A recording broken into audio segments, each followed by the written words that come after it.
është një hetim I cili ka nisur që nga viti 2021, edhe është shtrier deri në momentin e ndalimit të këtyre personave, arrestimit të këtyre personave.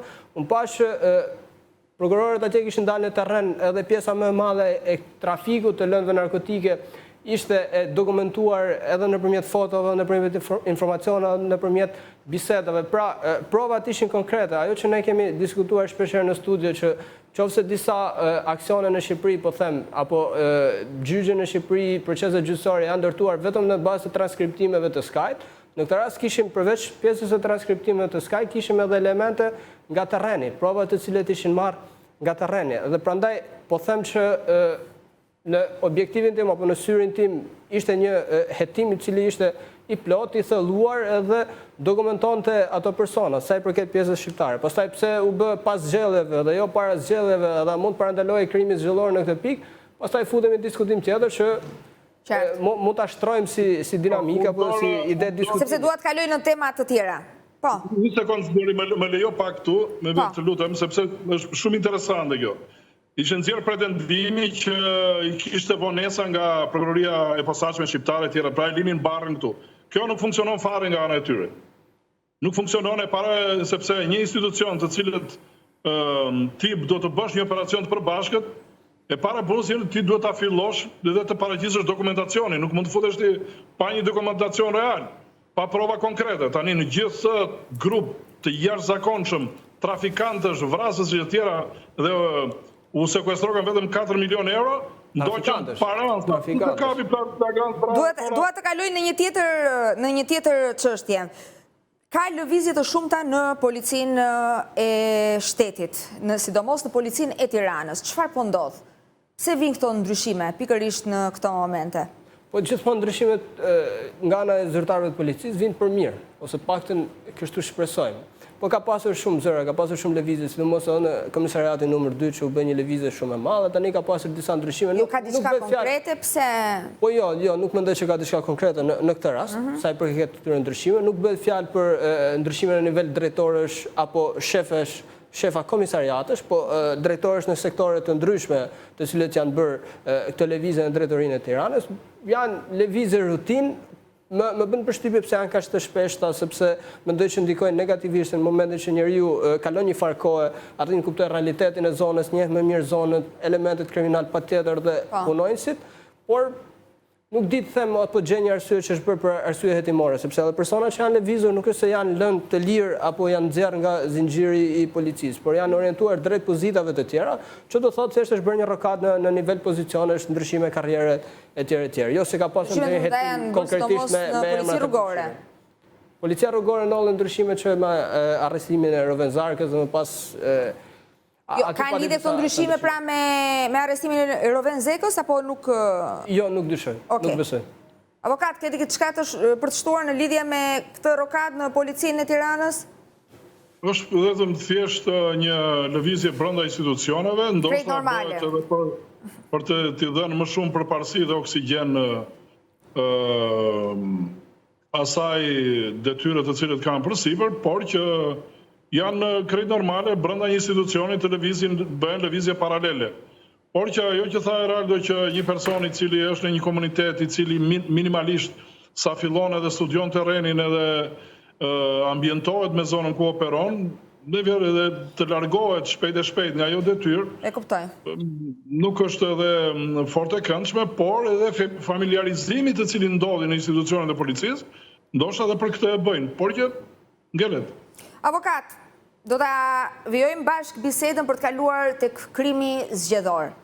Ne kemi diskutuar edhe herë të tjera bashkë që përpara zgjedhjeve është krijuar një strukturë enkas në SPAK për krimin zgjedhor në bashkëpunim edhe sipas një marrëveshje të bërë me KQZ-n, Policinë e Shtetit, gjithashtu edhe Prokurorinë e Përgjithshme. Politikanë që unë kam patur në studio për gjatë këtyre ditëve të fundit janë shprehur skeptik në lidhje me aktivitetin e SPAK dhe të kësaj strukture. Duhet tashmë prapa veprimi nuk është se ka ndonjë efekt, janë shprehur ata, duhet kishin vepruar për gjatë fushatës. Ndërkohë që të tjerë shprehen se do të ketë nga ata persona që kanë fituar një mandat në zgjedhjet e 11 majit që nuk do të arrijnë ta gëzojnë këtë mandat, pikërisht për shkak të aktivitetit të SPAK. Si e shet ti gjithë këtë zhvillim dhe mënyrën se si ka vepruar kjo strukturë? Spaku nuk ka asnjë lloj tagri të vendosë mbi fuqinë në një deputeti. E para, njërës është pjesë e një grupi për shkak të hetimeve, them, për shkak të hetimeve. Shiko, nuk edhe njërë, nëse ti nuk e të faktuar me prova reale se si mund të godasësh një person i cili mandatohet për atë, me fjalë është vetëm KQZ-ja, në qoftë se të certifikon KQZ-ja, është betejë tjetër, një personazh, në qoftë se nuk kapet me flagrancë, nuk ndodh pjesa më pashme. Unë kam parë shumë persona, kam parë edhe 3 kallëzime penale të cilat janë bërë mos fillime, sepse flisin vetëm në ajër. Unë mund t'ja unisë edhe pak më vonë. Pa prova konkrete, domethënë. Po, pa prova konkrete. Pra nuk kishte një element, vetëm shkojmë atje, vajtëm në qendër votimi, na këta na vodhën, ky na vodhi, ky kështu. Ishin vetëm muhabet. Radua e di shumë mirë që në një operacion të cilën ti pretendon se një person është duke kryer një vepër penale, sidomos e krimit zgjedhor, çfarë ngelet? Elementi kyç është prova, flagranca. Ata tani pas 2 javësh fillojnë nxjerrin u bë kjo. Po pse kjo është problematika këtu te neve? Në qoftë se merret certifikimi nga Komisioni Qendror i Zgjedhjeve, nuk ketë arrestuar tani, më thuaj vetëm kaq, po s'ketë arrestuar. Me fjalë këto fillimi i procedimeve është pa prova, shumica është pa prova. Është vetëm thjesht justifikim i asaj të cilët ndodhi tani. Dështimi nuk kërkohet te vjedhja, sepse kështu ndodh në Shqipëri. Është bërë e modës se asnjë forcë politike në Shqipëri nuk e pranon me dëshirë rezultatin e zgjedhjeve, ashtu nuk e pranoi dhe Nanua. Në 2005 kur i la pushtetin Berishës, që e mori Berisha me pazaret të cilët bëri me këtë pozitë të sotme e cila qeveris vendin. Pra, edhe aq më tepër që sidomos në këtë zgjedhje ishte flagrante që zoti Berisha hyri komplet i pa përgatitur me forcën politike. E pa përgatitur, shpresonte te Amerika do vi magjistari, filloi këngë për magjistarin, filloi këngë për ku diun lapidarin, edhe ideja ishte kjo, duhen prova konkrete. Kjo opozitë e cila sot ka bërë mbi 85 kallëzime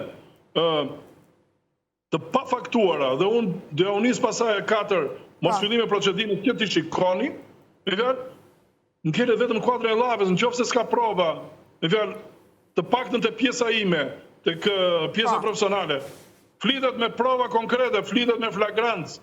Nuk mund veshti tani nga telefoni, me telefoni është vetëm një indicje, po atë çojtë prova, kush është prova? Tjetërsimi i votës.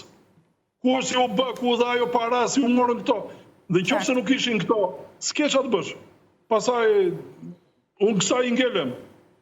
Ka një po në fakt më shumë se sa pjesa e denoncimeve nga ana partive politike, shpresa ishte te denoncimet konkrete apo te hetimet e thellëzuara të SPAK. Të paktën në këtë formë u krijua iluzione që para zgjedhjeve do kishte një tjetër atmosferë zgjedhore, do ishte më e kujdesshme. Momentalisht nga hetimet që janë nisur, po them, se nuk e di se çfarë do ndodhi, nuk parashikoj të bëj orakullin, them se kush do arrestohet, si do arrestohet, ka patjetër hetime edhe për persona të cilët kanë pushtet edhe në parlamentin ekzistues dhe janë konfirmuar edhe për parlamentin e ardhshëm të shtatorit, por lëvizjet konkrete kanë qenë sporadike, po them, kanë qenë të vakta. Ka pasur një goditje të rrethit të deputetit Luan Duzha në Elbasan, ka qenë një miku të tij të afërt, i është marrë, është sekustruar telefoni, biznesmen nga Belshit, të cilët janë sekustruar 200.000 euro në kasafort, i cili ka një biznes hidrosanitaresh atje, ndërkohë që ka qenë edhe, në bazë të informacioneve që unë kam, ka qenë edhe vëllai i deputetit i cili ka qenë hetim nga ana e hetuesve nga ana BKH-s, jo se është sekustruar telefoni Luan Dushës, se për të marrë telefonin besoj avokati e di më mirë që duhet një vendim, sepse e mbron edhe pjesa e deputetit. Dhe më janë dukur, të them drejtën, zhgënjyse, më janë dukur sporadike, sepse është goditur ky deputet, rreth i këtij, po them, është goditur Kristian Shkreli, kryebashkiaku i Vaudesit, që erdhi njerëzit e lidhën politikisht me paralajmërimin që i bëri zoti Rama, ka pasur disa lëvizje në veri dhe në raport me pritshmëritë, në optikën time kanë qenë të ulta. I vakët, pra. I vakët. Avokat, kisha edhe një mori çështje të tjera, por për shkak të kohës të kufizuar, do të na mbetet për një herë tjetër. Unë të falenderoj shumë për lidhjen dhe për të gjitha opinionet që ndan me neve. Gjithmonë i mirëpritur. Eraldo, shumë faleminderit. Gjithmonë graci. Një fundjavë sa më të këndshme. Faleminderit, kalojmë në publicitet.